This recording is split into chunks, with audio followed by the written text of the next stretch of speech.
Bonjour à toutes et à tous, bienvenue sur ma chaîne pour cette nouvelle vidéo. Aujourd'hui je me propose de vous conter en résumant toute l'histoire d'Enki depuis sa naissance jusqu'à nos jours. C'est certainement la vidéo la plus importante que j'aurais eu à réaliser et c'est avec un grand plaisir que je vous la présente aujourd'hui. Je ne peux à l'évidence pas tout développer ici car il faudrait une encyclopédie pour détailler l'ensemble de l'histoire d'Enki, des dieux et déesses d'Orion et de notre humanité. Mais vous aurez ainsi au moins les grandes lignes et les clés pour comprendre au mieux toute cette histoire et pourquoi notre planète est dans cet état à l'heure actuelle. Je suppose que vous avez tous conscience que quelque chose ne tourne pas rond ici-bas sur notre planète. Que l'humanité à l'heure actuelle atteint un point de rupture critique à tous les niveaux et que vous vous demandez très certainement pourquoi il en est ainsi. Pourquoi on a cette sensation qu'on marche sur la tête ou qu'on fonce dans le mur en klaxonnant, comme me l'expliquait si bien un vieil ami. Accrochez-vous donc fermement, car l'histoire que je m'en viens maintenant vous conter est à la fois extrêmement épique et d'une très grande tristesse. Avant de vous conter cette histoire, il faut d'abord que vous ayez quelques prérequis en tête. Tout d'abord, vous devez considérer que l'univers est multidimensionnel et multitemporel, ce que la science reconnaît aujourd'hui sans problème. Et donc que l'on ne peut tout percevoir avec nos sens limités, qu'il y a de la vie partout dans l'univers, et donc des formes de vie plus évoluées que nous, autant du côté du bien, si je puis dire, que du côté du mal. Vous devez enfin accepter l'idée que l'énergie est manipulable à l'aide des vibrations, que ce soit le son, les paroles ou les pensées, comme je l'ai expliqué dans une précédente vidéo sur la magie. Vous devez enfin comprendre et intégrer clairement que le terme de Dieu renvoie à des êtres très évolués qui se sont divinisés, ou plutôt ont immortalisé leur âme puis leur corps grâce à la montée de la Kundalini notamment, l'énergie divine auto-fécondante et auto-régénérante qui sommeille en chacun de nous. Un dieu ou une déesse est donc un être en constante et perpétuelle évolution. C'est une erreur que de croire les dieux comme des êtres parfaits, qui végètent dans les hauteurs du ciel et se jouent des mortels, indétrônables et indestructibles. C'est une vision erronée et qui ne renvoie qu'aux astralités qui se croient parfaites, autrement dit à nous et ses serviteurs, les dieux Anunnaki conservateurs, qui ont peur d'ailleurs d'évoluer et de perdre leur hégémonie. Partant de ces fondamentaux, nous pouvons à présent nous engager dans l'histoire occulte à la fois triste et épique de notre monde. Il y a environ 500 000 ans, naissait Enki, fils d'Anu, roi de Nibiru, une planète qui était présente à l'intérieur de notre système solaire. Enki s'avéra très rapidement être d'un niveau de conscience bien supérieur à l'ensemble des Anunnaki et particulièrement de celui de son père, qui jalousa énormément cette grande intelligence et cette perspicacité qui était la sienne. Après un travail acharné sur lui-même, Enki fut donc le premier des Anunnaki à être parvenu à atteindre l'illumination, c'est-à-dire à monter sa Kundalini et donc à atteindre l'immortalité de l'âme puis du corps. Enki enseigna alors l'illumination à qui souhaitait l'apprendre. La première confrérie, celle de la flamme bleue, fut ainsi formée, symbole absolu de la véritable conscience et couleur présent autour de l'aura des dieux et déesses d'Orion et des âmes enfants d'Enki. Enki enseigna à Anu à son tour à atteindre l'immortalité. Anu voulut alors garder le secret de cette immortalité juste pour les hautes familles de sang, pour les familles aristocratiques. Enki, bien évidemment, refusa. Pour lui, l'enseignement devait être donné au mérite, et non pas par une élection en fonction de la famille ou de la caste sociale. D'ores et déjà, deux visions de la vie, deux idéologies s'opposèrent. Des milliers d'années plus tard, après maintes péripéties, notamment comptées dans les tablettes sumériennes, Nibiru s'avéra, à la suite d'une guerre nucléaire qui la fragilisa grandement, en danger. L'intégrité de son atmosphère, fissurée, avait alors besoin d'or pour se reconstruire. Il va sans dire bien sûr que l'histoire Anunnaki des tablettes sumériennes doit et peut se lire à plusieurs niveaux. Il y a bien sûr le sens historique, profane, mais il y a aussi le sens symbolique, allégorique et spirituel. Je vous invite à consulter la vidéo que j'ai réalisée sur le langage des dieux et les différents niveaux de lecture. L'or que va alors chercher Enki sur la Terre n'est pas seulement que l'or physique, loin de là d'ailleurs. Enki partit donc en mission de Nibiru pour trouver, sur différentes planètes du système solaire et au-delà, des ressources minières aurifères permettant de restaurer l'intégrité de l'atmosphère de Nibiru. Il arriva ainsi sur Terre, il y a maintenant des centaines de milliers d'années, lui et nombre de dieux et déesses fidèles à sa cause et à sa vision de la vie. Il découvrit ainsi sur la planète Terre, en scannant ses sous-sols, des ressources aurifères, et ainsi commença les extractions de l'or et l'envoi de cet or vers Nibiru. Parallèlement, Enki découvrit un hominidé sur Terre, celui que l'archéologie nomme actuellement l'Homo erectus. Les travaux harassants d'extraction de l'or puis d'exportation de la Terre jusqu'à Nibiru amenèrent bientôt les Anunnaki s'occupant d'extraire l'or à se révolter contre le dur labeur. Enki proposa alors de créer un aide pour leur travail, des individus capables de comprendre et de porter assistance aux Anunnaki. C'était tout du moins la version officielle, car en réalité, la création de l'homme allait cristalliser un conflit latent entre Enki et Anu, entre deux mondes en totale opposition, entre deux visions de la vie totalement antithétiques. Enki, aidé par sa demi-sœur Ninursag et par son fils Ningishida, se mirent au travail pour essayer de faire évoluer l'Homo erectus. Enlil s'opposa à l'époque catégoriquement à ce que l'on touche à l'évolution de l'Homo erectus. Pendant très longtemps, il faut savoir qu'Enlil se tint à l'écart de la race humaine, pour laquelle il n'avait que très peu d'affection. Enki essaya alors, pour faire évoluer l'Homo erectus, de mélanger de l'ADN Anunnaki avec de l'ADN de l'Homo erectus. Mais après des essais ratés, Enki, aidé par Damkina, donc Lilith et Ningishida, Thoth, en conclut que le souci était l'utérus et que des Anunnaki devaient porter les embryons de l'hominidé évolué qu'était l'Homo erectus, qui allait se transformer alors en Homo sapiens. Damkina porta ainsi le premier homme, Adama, et Hathor Ninursag, la première femme, Tiamat. Ce fut donc un succès et ainsi fut créée la race Homo sapiens. L'homme fit ainsi un premier bond extraordinaire dans l'évolution de l'hominidé. Et même encore aujourd'hui, les scientifiques ignorent totalement comment l'homme a pu évoluer aussi soudainement. Pour rappel, le chaînon manquant n'a jamais été retrouvé. Les interventions sur le génome humain ont été opérées de façon massive jusqu'à encore tout récemment, nous expliquent certains scientifiques.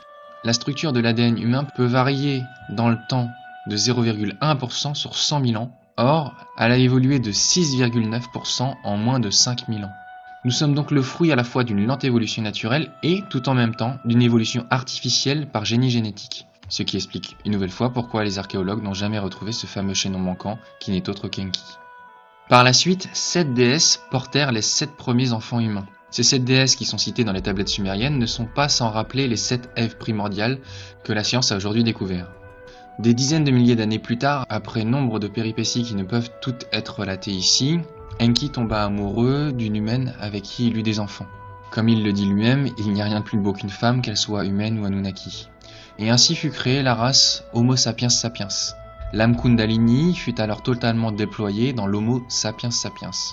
Nous avons donc aujourd'hui une âme et des potentiels occultes extraordinaires, que d'ailleurs la plupart des humains ignorent totalement posséder, parce que les gènes des dieux et d'Enki surtout sont en nous. Cette évolution est prouvée notamment par la théorie du Big Bang du cerveau, de cette évolution soudaine, extrêmement rapide, une seconde fois, de l'être humain, qui est passé d'Homo sapiens à Homo sapiens sapiens très rapidement. Et c'est ici où le conflit entre deux camps Anunnaki a commencé à se former. Les conservateurs ont en effet considéré qu'Enki avait souillé la race Anunnaki en s'accouplant avec des humaines, car selon eux, nous étions indignes de recevoir un tel don, un tel cadeau, une avancée considérable dans l'évolution grâce aux gènes d'Enki, de Thoth et d'Hathor. Plus tard, alors que les humains sapiens sapiens se développaient de plus en plus, montaient leur kundalini pour certains, développaient leurs dons psychiques à grande vitesse pour d'autres, à un temps où les dieux enseignaient de plus en plus les hommes, Marduk tomba à son tour amoureux d'une humaine, Sarpanit, qui travaillait sans relâche à se développer spirituellement et était un modèle pour toutes les femmes humaines qui voulaient se dépasser et atteindre leur divinité.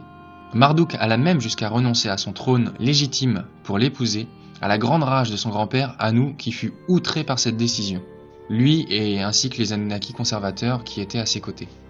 Puis plus tard, suivant l'exemple de Marduk et d'Enki, nombre de dieux prirent des humaines pour femmes et eurent des enfants avec elles. Et ceci est notamment relaté dans la Bible, livre qui n'est qu'un plagiat des tablettes sumériennes. Les Néphilim sont donc les enfants issus de l'amour des dieux et des femmes. Cet événement sera repris et détourné par la Bible sous l'épisode fameux des anges qui prirent pour femmes des humaines et furent damnés et rejetés du paradis par Jéhovah, qui n'est rien d'autre que la forme pensée ou le double astral fabriqué de toutes pièces par Anu et ses sbires, les mages noirs que sont les mercenaires sans foi ni loi qui nous maintiennent en esclavage ici-bas à l'heure actuelle. À un temps qui est encore difficilement quantifiable car l'espace-temps est une chose très complexe et il n'est pas le même entre celui de notre planète Terre, celui de différentes planètes du système solaire et celui d'autres planètes hors de notre système solaire, Nibiru ne parvint pas à être restauré et donc commença à se désagréger dangereusement, frôlant l'explosion. Avant que Nibiru n'explose, Enki récupéra la connaissance contenue dans la planète et la cacha quelque part sur Terre. Cette connaissance aura un rôle clé extrêmement important le moment venu, à jouer dans la révélation de toute cette histoire aux yeux de tous. Tout le monde saura et donc devra faire un choix, et les dieux suivront alors les choix de chacun à la lettre. L'explosion de la planète Nibiru a entraîné tout un tas de problèmes extrêmement complexes, déstabilisant notamment l'intégrité de la planète Terre. Enki, lors de cette explosion, guida les Anunnaki qui quittèrent Nibiru en catastrophe et les aida à trouver refuge notamment sur Terre et les autres planètes du système solaire comme Mars et Vénus notamment. Marduk, armé de son courage et à l'aide de vaisseaux équipés d'une technologie puissante, lutta contre les débris pour les pulvériser afin qu'ils n'atteignent pas la Terre. Anu s'installa alors ensuite sur Saturne, notamment ses anneaux, planète qu'il a volée à Enki. Des hauteurs de Saturne, il observa ainsi avec angoisse Enki continuer à enseigner la race humaine. Et c'est ici qu'Anu prit réellement peur de l'évolution de l'humanité. Parmi les Anunnaki, deux branches se sont alors opposées. D'un côté, ceux qui soutenaient Enki, et de l'autre Anu. Anu était et est toujours soutenu par un groupe d'Anunnaki dits conservateurs, ceux-là même qui considèrent qu'en ayant engendré la race humaine Homo sapiens sapiens, Enki avait souillé la race Anunnaki originelle et donc l'avait amoindrie. Et ceci est une nouvelle fois relaté dans la Bible. Anu prit donc peur, après que l'homme ait goûté aux fruits de l'arbre de la connaissance, celui de la conscience, qu'il ne se saisisse des fruits de l'arbre de la vie éternelle, sous-entendu l'immortalité. Je vous cite la Bible, l'Éternel Dieu dit « Voici, l'homme est devenu comme l'un de nous, pour la connaissance du bien et du mal. Empêchons-le maintenant d'avancer sa main, de prendre de l'arbre de vie, d'en manger et de vivre éternellement. » Clairement, les volontés d'Anu ici sont d'empêcher et de limiter l'évolution de la Kundalini à l'intérieur de l'humanité, et donc empêcher les humains de se diviniser. Apeuré donc par l'évolution rapide de l'humanité, Anu convoqua Enki et lui demanda de détruire la race humaine qui, pour lui et ses partisans, était une aberration et un danger pour son hégémonie. Mais Enki, bien évidemment, qui avait énormément d'affection pour l'humanité, refusa. Anu le menaça alors d'entrer en guerre s'il n'obéissait pas. Mais c'était bien mal connaître Enki Shiva, Enki Uranus, le rebelle, celui qui ne se soumit à aucune loi injuste. Il y a donc environ 12 à 13 000 ans, Anu attaqua la Terre et servit alors de cheval de Troie à l'entrée sur Terre, de vaisseaux, des mercenaires sans foi ni loi, d'une race extraterrestre particulièrement belliqueuse, avec qui il s'était alors allié. Son attaque violente entraîna la destruction d'un continent extrêmement vaste, et ce continent a notamment été découvert dans l'océan Indien sous le nom de Kumari Kandam, un continent relativement grand puisqu'il fait la taille de la Chine et de l'Europe cumulée. À cause de ce violent cataclysme, aujourd'hui reconnu, le niveau des eaux a alors soudainement monté de plusieurs centaines de mètres, engloutissant ce continent totalement. Le tsunami de 2004, qui toucha les côtes indiennes, lorsque la baie fut mise à nu pendant une trentaine de minutes, a mis en évidence la présence de traces de cette civilisation sous les eaux. Graham Hancock, l'auteur de fameux ouvrages sur les anciennes civilisations et sur les dieux civilisateurs que sont les Anunnaki, est même allé jusqu'à plonger aux abords de l'Inde avec des pêcheurs qui disaient accrocher leurs filets sur des ruines pour vérifier leurs dires. Dires qui se sont avérés vrais puisqu'il a trouvé plusieurs ruines et vestiges d'une ancienne civilisation. Anu provoqua ainsi la chute d'une partie de l'Atlantide, ce qui explique pourquoi vous avez autant d'îles morcelées en Indonésie, et également pourquoi de nombreux vestiges ont été et sont encore retrouvés dans les eaux de l'océan Indien.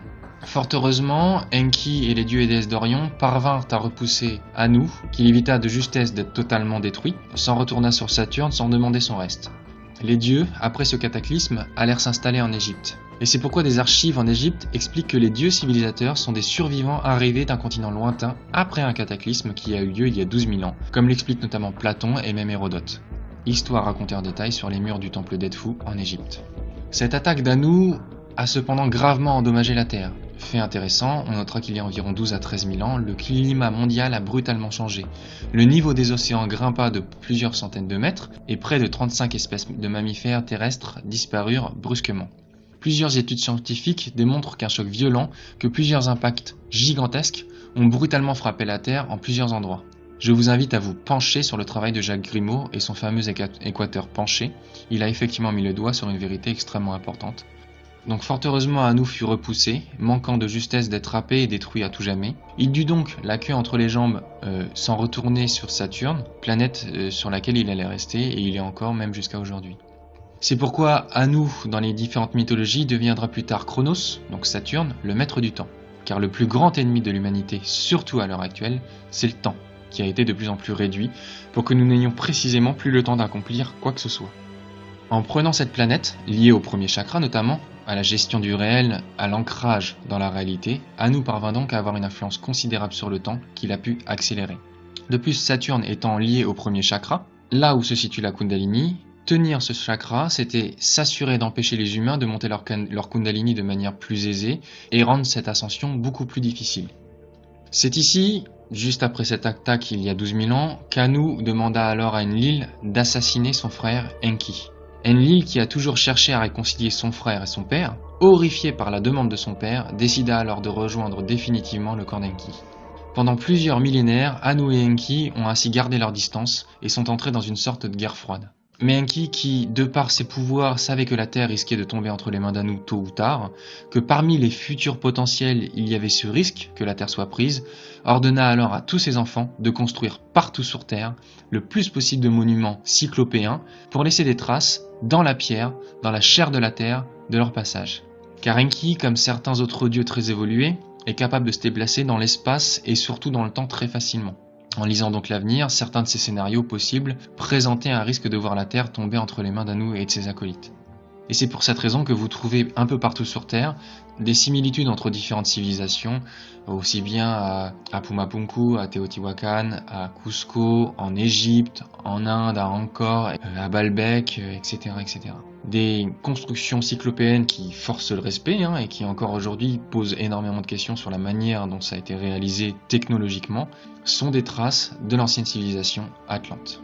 Enki a donc demandé aux dieux qui le soutenaient dans son combat de créer et de bâtir des civilisations partout où il pouvait, le plus rapidement possible, afin que des traces demeurent de leur passage, même après leur disparition, des signes que pourraient décrypter les âmes initiées, traitant de leurs véritables origines et du potentiel d'immortalité de la Kundalini. Ce afin que même si la Terre était prise, son humanité, les enfants d'Enki, nous souviendrions de leur présence. Et c'est d'ailleurs ce que beaucoup ressentirent lorsqu'ils virent un reportage tel que la révélation des pyramides, ou le travail de Bleuette Dio, ou même le travail de Patrice Pouillard, etc., etc. Tous les reportages et tous les travaux présentant ces différentes civilisations extrêmement évoluées sur l'ensemble de la planète. Ils voulaient donc laisser une trace et un message clair: nous venons d'Orion, nous les dieux qui autrefois marchaient à vos côtés. Ainsi donc furent érigées les grandes civilisations d'antan qui encore aujourd'hui nous fascinent tant et restent pour nombre d'experts un véritable mystère impénétrable sans la connaissance de l'histoire des dieux et d'Enki. On peut noter à nouveau les pyramides de Gizeh, parfaitement alignées sur la constellation d'Orion, les pyramides aztèques et mayas aussi, qui relèvent exactement de la même architecture, et tant d'autres sites archéologiques, et notamment les centaines de pyramides en Chine, dont une partie sont également alignées sur la constellation d'Orion, et qui sont totalement bloquées à toute fouille archéologique. Et c'est ici où je me dois de vous expliquer pourquoi Anu veut tant détruire et asservir l'humanité. Anu a toujours craint Enki, car Enki a toujours été un frondeur en quelque sorte. Il s'est toujours dressé sans hésitation, bien qu'avec beaucoup de subtilité, face à son père. Enki, c'est Uranus, c'est le Verseau, c'est cet être révolutionnaire. C'est Shiva, celui qui détruit le mal et toutes sortes de structures iniques, sclérosées et fondamentalement putréfiantes pour laisser l'énergie de la vie s'épanouir librement. Et la race humaine, notamment les âmes enfants d'Enki, sont par nature aussi une race de frondeurs. Et Anu a alors craint de voir éclore et se développer ainsi toute une humanité de frondeurs. Des centaines de millions d'êtres qu'il ne pourrait pas museler ni soumettre. Et c'est pour cette raison qu'il n'a eu de cesse, à travers les 3 religions monothéistes, que de constamment mater, asservir, maltraiter les hommes et d'essayer de les faire entrer dans le rang. En réalité, nous sommes tous des petits Enki en puissance. Autrement dit, nous possédons tous en nous la graine de la Kundalini, enfin pour les âmes enfants d'Enki. Et c'est ce qui a tant fait peur à Anu. Il avait déjà du mal à gérer Enki, ainsi que les dieux et déesses d'Orion qu'il soutenait, qui remettaient en cause toutes ses décisions. Alors imaginez des centaines de millions de petits rebelles. Pour Anu, c'était absolument pas gérable. Vient ensuite, entre il y a 12 000 ans et il y a 4 000 ans, les temps que j'aime à appeler les temps bénis de l'Atlantide. Ces temps où nous, l'humanité dite gentille par nos ennemis, vécut heureux auprès de nos guides et aimés, les dieux et déesses Anunnaki liés à Enki. En ces temps-là où l'argent n'existait pas, où la terre était un jardin d'une merveilleuse abondance, nous passions notre temps à nous améliorer, à apprendre arts et dons ésotériques de toutes sortes. Nous étions très proches de la nature, capables de voir notamment tous les petits êtres qui peuplent aujourd'hui nos contes et légendes, que ce soit les fées, les lutins et les elfes. Oui, vous m'avez bien entendu, les elfes existent bel et bien et ce sont des êtres d'une très grande évolution spirituelle. De là vient d'ailleurs notre goût immense pour la féerie et notre proximité et notre affection pour les animaux avec qui nous communiquions librement par télépathie. Et ces petits êtres que sont les lutins, les gnomes et les fées sont très importants car ils tissent la matière qui forge la structure même de notre réalité. Ils sont évidemment à l'heure actuelle en grande souffrance parce que maltraités par les hommes de main d'Anu que sont Monsanto et ses fameux produits nocifs comme le Roundup par exemple. Ces petits êtres ne sont heureux et ne peuvent vivre bien que sur une terre non surexploitée, dans des structures comme la permaculture par exemple. Petite parenthèse fermée. En cette époque reculée donc, de plus en plus de dieux rejoignirent Enki et commencèrent à aider et enseigner les humains. Et de plus en plus de dieux se prirent d'affection pour les humaines, avec qui ils eurent des enfants. Enlil, par exemple, commença à se prendre d'affection pour l'humanité. Il se mit même à enseigner les humains, notamment deux peuples, le peuple d'Asie et les Amérindiens. Il enseigna notamment les arts martiaux en Asie. Il alla même jusqu'à prendre un peu plus tard une humaine pour épouse, suivant l'exemple de son frère et de son neveu. Il y a de cela 4000 ans, Anu proposa à Enki de trouver un accord pour discuter de l'avenir de la race humaine. Mais les volontés d'Anu n'étaient absolument pas de trouver un terrain d'entente, bien au contraire. Il profita de l'ouverture de l'astral de la Terre, car les vaisseaux des Anunnaki ont des déplacements supralumineux, c'est pour ça que vous voyez parfois des boules lumineuses, parce qu'ils vibrent sur des fréquences qui sont supérieures à la réalité physique matérielle, pour amener à sa suite énormément de vaisseaux, de ces mêmes mercenaires, de cette race extraterrestre particulièrement belliqueuse, de ces mercenaires sans foi ni loi, qu'il a engagés pour mettre en esclavage l'humanité. Submergés en nombre, Enki et les dieux et déesses d'Orient qu'il soutenait, pour une partie malheureusement, durent alors s'exiler et se replier sur Orion pour préparer une contre-attaque. Et c'est pour cette raison aussi que les peuples d'Amérique du Sud expliquent que les dieux ont dû partir mais qu'ils reviendront. Comme d'autres peuples, comme les peuples mayas, comme les aborigènes d'Australie, aussi comme des peuples d'Amérique centrale et même certaines tribus indiennes. Et c'est pour cette raison aussi que de nombreux sites mégalithiques ont été retrouvés totalement retournés, totalement ravagés, comme Pumapunku par exemple. Mohenjo-Daro est aussi un autre exemple qui présente une civilisation totalement détruite, du jour au lendemain, balayée par une puissante attaque nucléaire puisque des traces de radioactivité non expliquées ont été retrouvées dans les pierres. L'attaque de la Terre il y a 4000 ans fut donc particulièrement violente.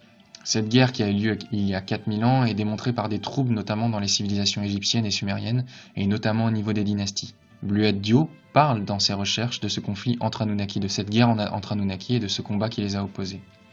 Certains dieux et déesses ont énormément perdu lors de cette attaque. Certains dieux ont perdu une partie si ce n'est toute leur famille. Un dieu en particulier a dû repartir sur Orion sans sa famille. Il a vu mourir ses enfants humains et Anunnaki, ses femmes et sa famille. Je vous cite son exemple pour que vous compreniez pourquoi, pour les dieux et déesses d'Orion, il n'y aura ni pardon ni oubli. Ils ont perdu leurs enfants, ils ont perdu leurs amants ou leurs amantes, leurs amis, leurs aimés. Comme le dit Enki, beaucoup de belles étoiles se sont éteintes à tout jamais. Et rien ne peut excuser ce genre d'acte abominable. Je dis cela particulièrement pour secouer un peu toutes les âmes enfants d'Enki qui sont encore engluées par la philosophie New Age, du christianisme 2.0, de l'idée de l'amour inconditionnel.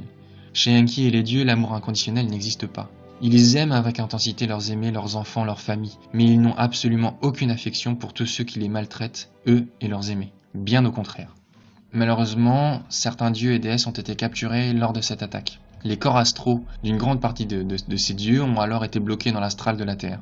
Il faut savoir que les dieux et déesses ont plusieurs corps astraux, et Anu parvint à attraper et bloquer ces corps astraux. Avec la prise de la Terre, vous savez, souvent le vainqueur modifie l'histoire et retourne tout, c'est ce qu'on appelle l'inversion accusatoire. Tous ces dieux et ces déesses d'Orion deviendront plus tard les démons de la Goétie, qui seront chargés énergétiquement pendant des siècles et des siècles pour les empêcher d'agir librement. Pour vous donner une image, c'est un peu comme se balader constamment avec un boulet attaché au pied. Pour les dieux qui étaient physiquement sur Orion, ils étaient constamment chargés énergétiquement. Vous retrouvez d'ailleurs cette idée de blocage, d'enfermement dans la mythologie grecque chez les titans qui ont été bloqués et enfermés dans le Tartare. Ajoutons à cela le message qui est écrit dans les pyramides de Gizeh. Puissiez-vous trouver la voie étroite qui mène à Orion. Et vous comprendrez sans mal vers où les Anunnaki nous ont demandé de tourner notre regard et donc notre pensée pour retrouver nos origines. La prise de la Terre marqua le début du calendrier Maya et le début effectif de ce qu'on appelle le Kali Yuga, ou l'âge de fer, dominé par Anu. Anu qui passa alors un pacte avec les mercenaires sans foi ni loi qu'il avait engagés. Et ce pacte est simple. Faites souffrir le plus possible l'humanité pour faire souffrir Enki, sans la détruire totalement, et vous aurez la Terre en récompense. Et c'est pourquoi depuis 4000 ans, l'humanité est donc enfermée sur Terre, dans une prise d'otage gigantesque. Nous ne sommes pas détruits par Anu et par ses sbires, cette race extraterrestre infâme sans foi ni loi, pour une raison très simple, parce que nous sommes aussi une source d'énergie pour eux. Ils se nourrissent des basses vibrations, et notamment celles de la peur, et ont donc maintenu l'humanité en état de choc depuis cette époque, fomentant guerre, répandant maladies et famines sur l'ensemble de l'humanité, rendant la Terre malade, elle qui était remplie de vie. Ce pour se nourrir de notre souffrance comme des vampires, et c'est ce qu'ils sont d'ailleurs à tout point de vue. Et qui plus est pour nous utiliser comme moyen de pression constant pour faire souffrir Enki et les dieux et déesses exilés sur Orion, ne pouvant pour l'heure reprendre la Terre. Cependant, même en étant isolés et chassés de la Terre, les dieux et déesses d'Orion ont toujours continué à essayer d'enseigner leurs enfants humains encore présents sur Terre, à travers les initiés qui ont continué à transmettre la connaissance que ce soit à travers des courants comme l'orphisme par exemple, ou le culte de Mitra, les mystères d'Isis, ou même les pythagoriciens, puis plus tard les Templiers et les francs-maçons. Malheureusement, la plupart de ces sociétés secrètes ont très rapidement été infiltrées par les hommes de main d'Anu, mais à la base, le but était, discrètement, de continuer à transmettre l'initiation aux âmes enfants d'Enki, et notamment à ceux qui voulaient monter leur Kundalini. D'autres personnes, d'autres initiés comme Dante, Victor Hugo, Gérard de Nerval, Lamartine, etc., etc., ont continué à enseigner par l'art, par la littérature, un moyen de conserver, de manière subtile, le savoir occulte. Je vous invite donc grandement à relire certaines de leurs œuvres. Les dieux ont donc toujours continué à travers les hommes, conserver le savoir de l'Atlantide, de ces temps bénis où nous vivions aux côtés d'eux, afin que jamais ne disparaissent leurs souvenirs. Faisons un petit parallèle historique. La civilisation nordique hyperboréenne est le lieu où se sont repliés en dernier la civilisation moribonde des dieux. Vous remarquerez peut-être que la mythologie nordique est très crépusculaire, très mélancolique, avec cette notion par exemple de fin du monde, du Ragnarok. Pourquoi ? Eh bien parce qu'ils savaient que face à eux, pour de nombreux siècles, se dressait le Kali Yuga, qu'ils étaient même au cœur de ce Kali Yuga.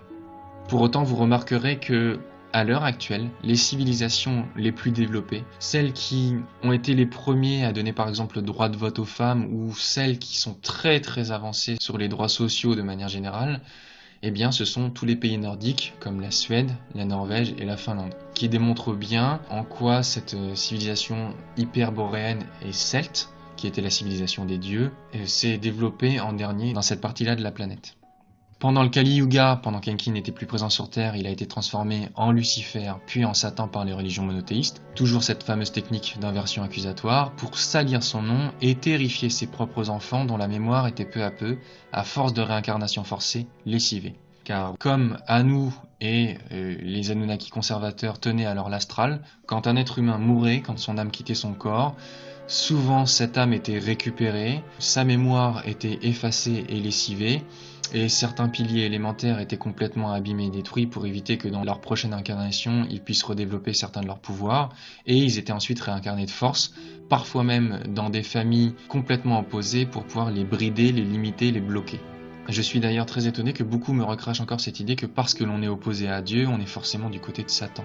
Soi-disant ce diable à la peau rouge et à la tête cornue. Franchement, on fait avaler des histoires à tomber debout à l'humanité, c'est vraiment triste. Je ne comprends pas que beaucoup ne saisissent pas, surtout après 4000 ans d'hégémonie judéo-chrétienne. En 4000 ans, Dieu et les anges, ils ont quand même largement eu le temps d'imposer cette idée d'amour paradisiaque et sa miséricorde sur la terre, que tout a été inversé. Et que pour pouvoir détruire Enki et l'héritage de l'Atlantide, il leur a juste fallu l'accuser des pires maux. J'aimerais d'ailleurs également ouvrir une petite parenthèse ici et maintenant concernant le sort fait aux femmes, non seulement dans toutes les religions d'Anu et les civilisations afférentes, sur toute la Terre de manière générale, depuis 4000 ans. Lorsqu'Enki et d'autres Anunnaki eurent des humaines pour épouses et eurent des enfants avec elles, Anu considéra qu'ils avaient souillé la race Anunnaki et fit des femmes les responsables. On le voit d'ailleurs dans la Bible, c'est Ève qui tente Adam, enfin c'est toujours la femme qui est tentatrice. Enki et les dieux d'Orion ont un très grand respect pour les femmes de manière générale. De même qu'ils ont beaucoup d'admiration et de révérence pour les incarnations du Yin, notamment à travers la nature. Lorsque la terre tomba entre les mains d'Anu, il y a 4000 ans, ce dernier, pour faire souffrir Enki et les dieux d'Orion, fit tout pour faire souffrir les femmes et plus encore leur faire perdre confiance en elles. Car il faut savoir que les femmes, magiciennes, de par leur affinité naturelle avec l'énergie Yin, possèdent une puissance magique considérable qu'Anu craint énormément. En maltraitant les femmes, en les rabaissant constamment, en les soumettant aux volontés d'un pouvoir patriarcal absolument despotique et destructeur, Anu s'assure ainsi de voir le pouvoir magique des femmes disparaître petit à petit. Aussi, mesdames, mesdemoiselles, bombez le torse, ou plutôt la poitrine, relevez la tête et comprenez tout le potentiel présent en vous, toute cette force incroyable qu'Anu craint tant de voir éclore en vous. Chez Enki, les femmes sont des guerrières, des guérisseuses, des magiciennes, des artistes, et lorsqu'elles le souhaitent, et seulement à ce moment-là, elles choisissent de devenir des mères. Et non pas comme chez Anu et dans toutes les religions monothéistes où les femmes sont vues uniquement comme des pondeuses. Guerriers, guérisseurs, mages, artistes, voilà le quatuor gagnant dans la société d'Enki. Ainsi se développent les dieux et les déesses d'Orient. Et c'est avec un immense plaisir, à la face d'Anu et de ses saletés de serviteurs misogynes qui nous gouvernent, qu'ici et maintenant, fièrement, j'honore de mes mots la beauté, la grandeur et la féerie qu'incarnent les femmes libres, épanouies et accomplies. Puissiez-vous, mesdames, mesdemoiselles, ne plus jamais vous laisser faire et retrouver en vous-même la confiance et la force qui fait la beauté et la grandeur des déesses d'Orient, qu'elles soient humaines ou Anunnaki. Que l'exemple de Bastet, Hathor, Lilith, Sekhmet, Maat et tant d'autres vous inspirent à redevenir ce que vous avez fondamentalement toujours été et ce qu'Anu craint tant de voir redevenir. Petite parenthèse fermée.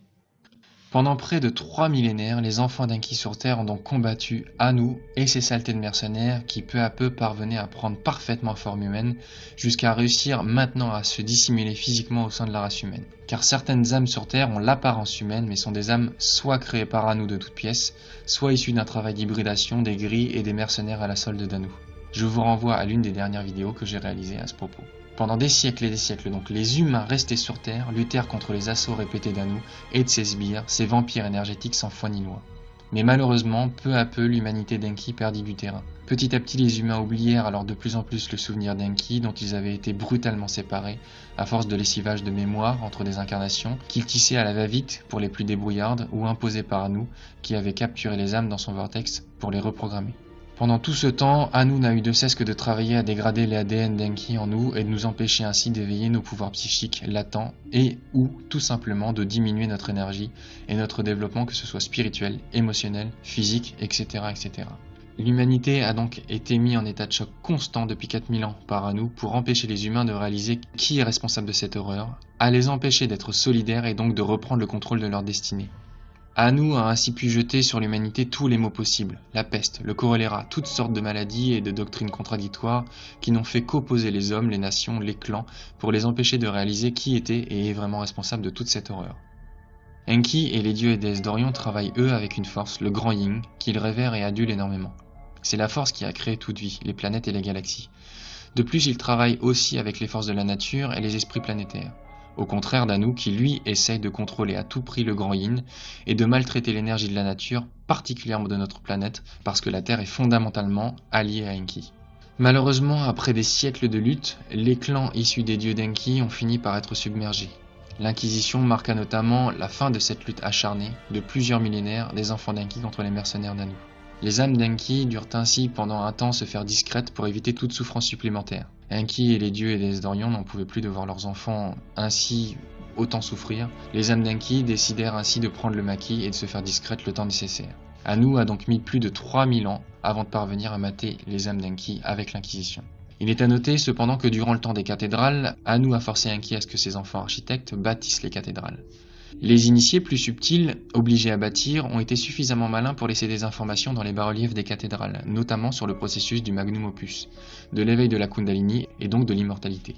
Ils ont de plus construit les cathédrales pour détourner les énergies d'Anu. Une société secrète comme les Templiers, par exemple, a notamment été créée par Enki pour essayer de continuer à transmettre cet enseignement. Mais malheureusement, comme je vous l'ai dit plus tôt, toutes les sociétés secrètes ont tôt ou tard été infiltrées par les sbires d'Anu. Ce qui fait que la franc-maçonnerie à l'heure actuelle, ou les Templiers s'il en existe encore, sont toutes malheureusement entre les mains d'Anu. Enki eut également comme projet la création des États-Unis, dont les premiers amendements sont clairement des principes et préceptes inspirés par sa philosophie. La liberté d'entreprendre, la liberté de culte, etc., etc. Ce sont clairement des notions basées sur le monde d'Enki. Malheureusement, très rapidement, les États-Unis furent infiltrés par les sbires d'Anu, ce qui en fit le pays que nous avons à l'heure actuelle. Un pays à double tranchant, à la fois où il y a une grande liberté d'entreprendre et à la fois un pays extrêmement débilisé et décadent. Faisons un saut dans le temps pour atterrir à notre époque. Finalement, aux alentours des années 2002-2003 de notre espace-temps, ceci est important à noter car l'espace-temps de la Terre, géré notamment par l'influence énergétique de Saturne, n'est pas le même du tout que celui des dieux d'Orion. Donc aux alentours de 2002-2003, les dieux qui étaient prisonniers dans la Goétie, dans ce système magique qui avait fait d'eux des démons, tactique classique d'inversion accusatoire, parvinrent enfin à se libérer. Et c'est à cette époque qu'une grande vague d'âmes en attente d'incarnation sur Orion fut alors envoyée sur la Terre. Des âmes encore jeunes, mais extrêmement guerrières, qui auront un rôle extrêmement important à jouer le moment venu face aux serviteurs d'Anu, non humains, dissimulés au sein de l'humanité. À la même époque, durant la guerre en Irak, on voit que l'armée américaine s'est empressée de dérober les trésors du musée de Bagdad, des pièces historiques précieuses, et notamment une grande partie des tablettes sumériennes disparues sur le marché noir et pour une autre partie stockées dans les caves du Vatican et encore non traduites. Fort heureusement, une partie de ces tablettes ont été traduites par Zecharia Sitchin, un homme de main d'Anu, pour créer une mode et rattacher l'histoire d'Enki à celle de Nibiru. Car comme Nibiru n'existait plus, l'idée était de faire accroire que l'histoire d'Enki, comme celle de Nibiru, était un hoax, un mensonge. Anu, qui savait que tôt ou tard la vérité sur Enki serait révélée et répandue, a donc voulu prendre les devants en faisant passer l'histoire d'Enki pour une fable ou un mensonge. Malheureusement pour Anu, Enki veillait au grain et à l'aide des initiés sur Terre, la traduction des tablettes, qu'Enki ne valide qu'à hauteur de 60% pour ce qui est de la trame générale, parvint à remettre les pièces du puzzle dans le bon ordre. Et c'est pour cette raison qu'il faut comprendre que ce qui se passe à l'heure actuelle sur Terre, entre les deux camps, est une sorte de jeu d'échecs gigantesque par fidèle interposé, par initié interposé sur la Terre. Nous arrivons maintenant à notre époque. En 2012, la fin du calendrier Maya, un calendrier à rebours, marqua alors le commencement de la prophétie de Thoth, le début du Satya Yuga, l'âge d'or des révélations, ou l'ère du Verseau, qui sera détaillé et explicité dans une prochaine vidéo. Le combat qui a eu lieu entre Enki et Anu, et les Anunnaki qui les soutiennent des deux côtés, est un combat titanesque entre des dieux de très grande puissance et aux énormes pouvoirs qui nous dépassent d'autant plus que nous sommes actuellement à un degré d'involution dramatique. L'humanité est donc au cœur d'un conflit d'une envergure impressionnante. J'irai même plus loin, l'humanité même est la cause et l'enjeu majeur de ce conflit et de l'état de désagrégation et de pollution actuelle de la Terre. Il faut savoir que Enki et les dieux et déesses d'Orion ont déjà gagné la guerre contre Anu dans leur espace-temps, sur Orion. Mais cet espace-temps est en décalage avec le nôtre, il est très loin. La vague d'énergie de cette victoire n'arrivera dans notre espace-temps que dans quelques années. Phénomène qui sera plus amplement développé dans la prochaine vidéo consacrée à la prophétie de Thoth. Allons plus loin encore pour comprendre ce qu'il se passe à l'heure actuelle sur notre planète et, à plus grande échelle, dans le corps cosmique de la vie. La création de la race humaine a en réalité cristallisé un conflit idéologico-énergétique entre deux visions de la vie différentes, celle d'Enki et celle d'Anu. La race humaine est la clé de voûte de ce conflit, à la fois la cause et le centre de ce combat multimillénaire. En refusant de nous détruire, Enki a donc acté un conflit latent entre lui et Anu, entre sa vision de la vie et celle de son père. Ensuite, et pour terminer, Anu nous maintient en esclavage, en état de choc et de souffrance permanente, parce qu'il ne peut pas atteindre directement Enki. Et comme il ne peut pas l'atteindre, il fait souffrir l'humanité, ses enfants. Ainsi, indirectement, il parvient à faire souffrir Enki, et les dieux et déesses d'Orion, qui voient leurs enfants et leurs aimés ici-bas énormément souffrir de la situation actuelle de la Terre. Et nous ne sommes pas éliminés parce que nous sommes une ressource inestimable pour Anu et ses mercenaires, une très grande source d'énergie et tout simplement une ressource humaine en termes d'esclaves. Nous vivons donc à l'heure actuelle sur Terre une prise d'otage gigantesque. Pour utiliser une métaphore, on peut dire que nous avons un flingue sur la tempe, et au moindre faux mouvement de la part d'Enki et des dieux et déesses d'Orion qui veulent reprendre la Terre et leurs enfants dans le meilleur état possible, Anu et surtout ces mercenaires qui n'ont plus nulle part où aller, peuvent décider de détruire la Terre, de tout faire sauter. Actuellement, Enki rappelle peu à peu ses enfants, les âmes humaines qui furent auprès des dieux et déesses d'Orion, présents partout sur Terre au temps béni de l'Atlantide. Il peut le faire de plusieurs façons. Si vous avez regardé cette vidéo jusqu'à maintenant, c'est très certainement parce que quelque chose vous parle à l'intérieur, vous appelle. Je ne suis que, parmi d'autres, modestement qu'une porte ouverte vers Enki, sa vérité qui n'engage que lui et ceux qui veulent bien y adhérer. Mais les sentiers pour arriver au sommet de la montagne sont multiples, et comme chacun est unique, comme le dit si bien Enki, chacun découvre et adhère à la vérité selon son propre chemin. Enki et les dieux et déesses d'Orion ne peuvent pas intervenir immédiatement pour plusieurs raisons. La première parce qu'il attend que le plus de personnes possible s'éveillent et s'engagent spirituellement auprès de lui afin que l'âme, dans la dimension supérieure, celle dite supralumineuse par les scientifiques, puisse quitter l'égrégore d'Anu, dans lequel elle est actuellement emprisonnée, pour rejoindre celui d'Enki et ainsi être sécurisée. La deuxième raison, est certainement la plus importante, parce qu'il attend des mouvements énergétiques planétaires clés pour pouvoir intervenir. On va utiliser à nouveau une métaphore d'un domaine qui me plaît personnellement parce que je le pratique régulièrement. Si vous avez déjà fait du surf par exemple, vous comprendrez qu'il est judicieux de prendre la vague au bon moment, si on ne veut pas se retrouver dans les rouleaux, happés et envoyés par le fond. La troisième raison, parce que les mercenaires d'Anu n'ont plus nulle part où aller et que s'ils voient Enki débarquer à toute vitesse, ils feront sauter la Terre. Or, il y a à présent sur Terre quelque chose que les deux camps convoitent énormément. Vous devez donc comprendre qu'actuellement la reprise de la Terre, c'est un jeu d'échecs gigantesque, conjecturé sur de nombreux coups d'avance et ou parallèles. Tout cela relève bien évidemment de la stratégie d'être extrêmement développé, des deux côtés, bien plus intelligent que nous ne le serons jamais. La seule chose sur laquelle nous devons et pouvons agir et travailler, c'est nous-mêmes, notre réveil individuel, et donc notre impact positif sur notre planète, la nature, et peut-être, par ricochet, l'éveil de nos semblables en faisant monter leurs vibrations avec les nôtres. Mais retenez quoi qu'il arrive ce point essentiel, que les dieux ne cessent de nous répéter. Le véritable enjeu maintenant est individuel, énergétique pour ne pas dire occulte, dans le sens d'un travail spirituel intérieur avant tout le reste. Ils n'ont qu'un souhait, que leurs enfants redeviennent des êtres solides, indépendants de pensée et d'action, et plus que tout capables de faire face avec sang-froid à toute forme de trouble, quel qu'il soit. Les prochaines vidéos seront consacrées au futur, en traitant des prophéties laissées par les dieux avant de partir, telles que la prophétie de Thoth en premier, mais aussi la prophétie des Indiens Hopis, et celles contenues dans les Puranas, les textes de l'Inde antique qui décrivent avec une extrême clairvoyance nos temps actuels. En attendant, je vous remercie de votre soutien, merci vraiment pour tous vos commentaires chaleureux, et je vous souhaite comme de coutume le meilleur, et je vous dis à très bientôt pour une prochaine vidéo.